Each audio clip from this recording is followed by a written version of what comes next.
Assalamualaikum. Dalam video ini saya akan sharing bagaimana mengaktifkan video conference atau Google Meet atau juga Zoom melalui Google Classroom.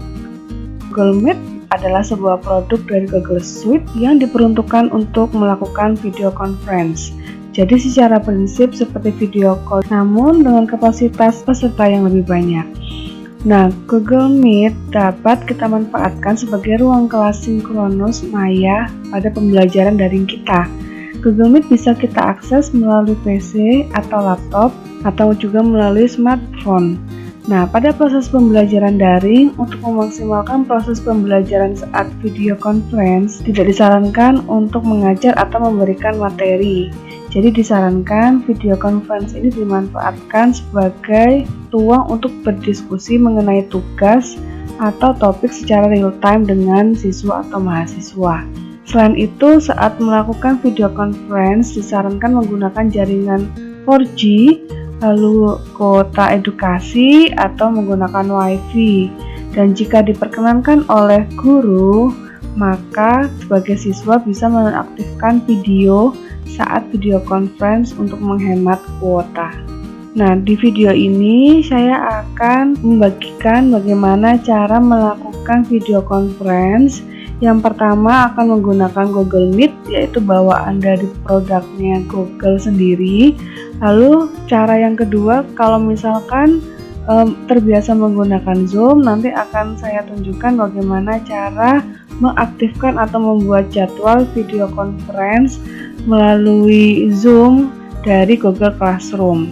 Nah, nanti setelah membuat jadwal, maka kita akan melakukan video conference dengan jadwal yang sudah kita buat sebelumnya. Oke, pertama kita pastikan dulu sudah masuk ke kelas yang sudah dibuat di Google Classroom.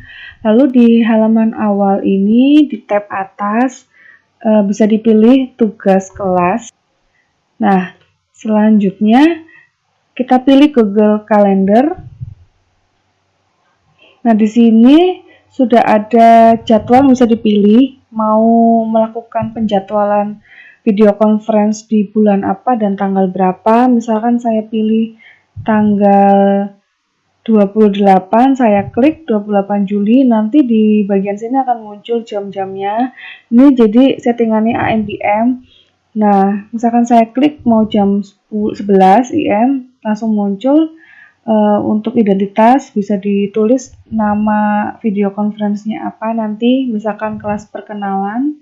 Nah, ini kalau mau di-set lagi jadwal tanggal yang lain bisa, jamnya juga bisa diganti. Nah, kalau diklik all day berarti nanti sepanjang hari selama tanggal itu dia akan bisa video conference.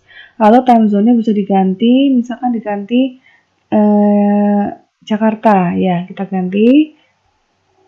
Kalau sudah oke. Nah, selanjutnya bisa kita repeat, artinya kalau kita repeat misalkan daily, setiap hari di jam yang sama akan dilakukan video conference setiap hari.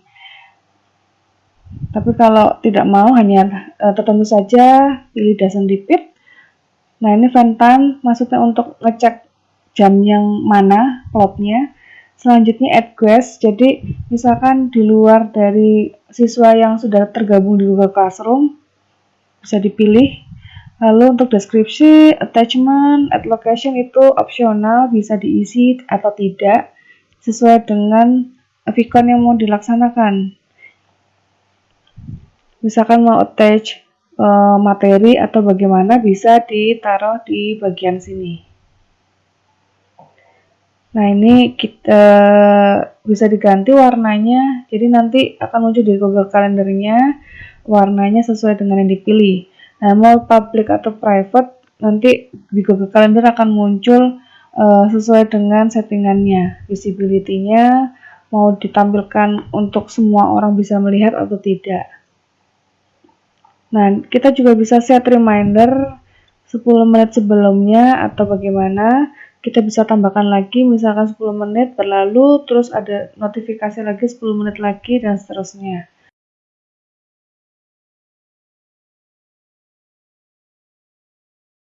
Nah, jangan lupa add Google Meet-nya diklik. Nah, nanti akan muncul linknya.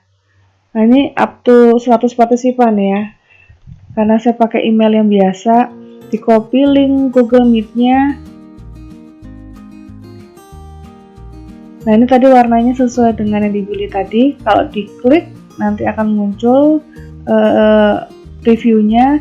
Bisa kita edit, kita hapus event yang barusan dibuat, kita juga bisa email peserta, kita bisa print, duplicate, publish event, ganti pemilik atau pembuatnya sesuai dengan kebutuhan. Nah, kita copy link Google Meet-nya sesuai jadwal yang sudah dibuat. Kita masuk ke Google Classroom, ke kelasnya. Nah, link ini bisa kita masukkan melalui tugas dan juga bisa melalui materi. Nah, ini misalkan saya masukkan melalui tugas.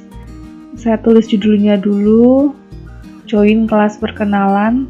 Untuk linknya ditambahkan melalui link. Seperti ini, kita paste link tadi, tambahkan link. Nah, karena ini tugas, jadi ada poin dan lain-lain. Kita abaikan saja. Oh, kita ganti dulu tidak dinilai karena ini bukan tugas. Bisa juga dengan tugas sih, itu opsional ya. Klik tugaskan. Nah, sudah muncul ya, sudah muncul join kelas perkenalan. Nah, seperti ini. Linknya juga sudah muncul. Nah, sekarang kita masukkan melalui materi. Ini pilihan, pilih salah satu saja, tugas atau materi. Nah, ini materi, kita tulis judulnya dulu, join kelas perkenalan, terus tambahkan linknya.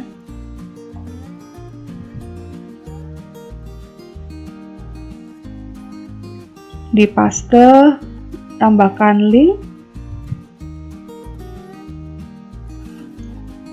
Lalu kalau sudah, ini bisa ya kita set hanya untuk siswa tertentu saja. Bisa dipilih di bagian sini yang dicentang tuh yang akan dikirim. Terus bisa juga untuk beberapa kelas. Nah, sudah muncul juga bagian sini. Nah, tampilannya seperti ini. Jadi nanti pilih salah satu saja, bisa melalui tugas atau melalui materi.